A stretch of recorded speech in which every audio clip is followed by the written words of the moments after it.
नमस्कार दोस्तों, आप सभी लोगों का हमारे YouTube चैनल पर बहुत बहुत स्वागत है। आज मैं अपने चैनल के माध्यम से बहुत ही प्यारा सा शिव भजन सुना रही हूँ। यदि आप लोगों को मेरा गीत अच्छा लगे तो आप लोग मेरे चैनल को लाइक करें, सब्सक्राइब करें और अच्छे अच्छे कमेंट लिखें। धन्यवाद। कादई के शिव के मानाई हो, भोला मानत नाही। कादई के शिव के मानाई हो, भोला मानत नाही।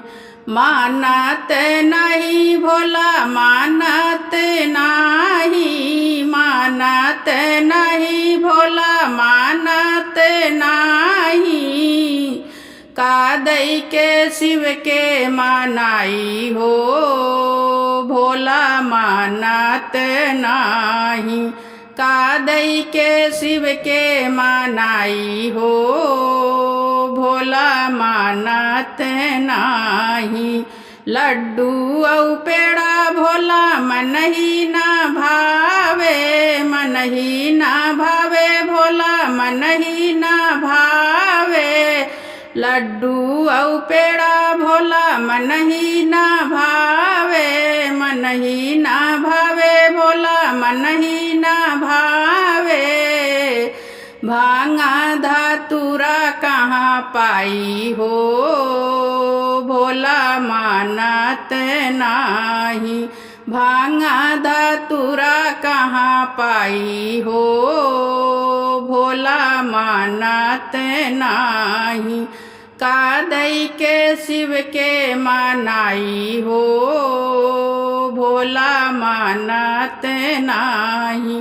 कादई के शिव के मानाई हो, भोला मानत नाही। हाथी औ घोड़ा भोला मन ही ना भावे, मन ही ना भावे भोला मन ही ना भावे। हाथी औ घोड़ा भोला मन ही ना भावे, मन ही ना भावे भोला मन ही ना भावे।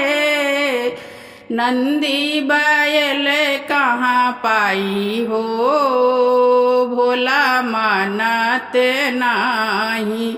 नंदी बैल कहाँ पाई हो, भोला मानत नाही। कादई के शिव के मानाई हो, भोला मानत नाही। कादई के शिव के मानाई हो, भोला मानत नाही। महला दू महला भोला मन ही ना भावे, मन ही ना भावे भोला मन ही ना भावे। महला दू महला भोला मन ही ना भावे, मन ही ना भावे भोला मन ही ना भावे। बरे गदवा की छाया कहाँ पाई हो, भोला मानत नाही। बरे गदवा की छाया कहाँ पाई हो, भोला मानत नाही। कादई के शिव के मानाई हो, भोला मानत नाही। कादई के शिव के मानाई हो, भोला मानत नाही।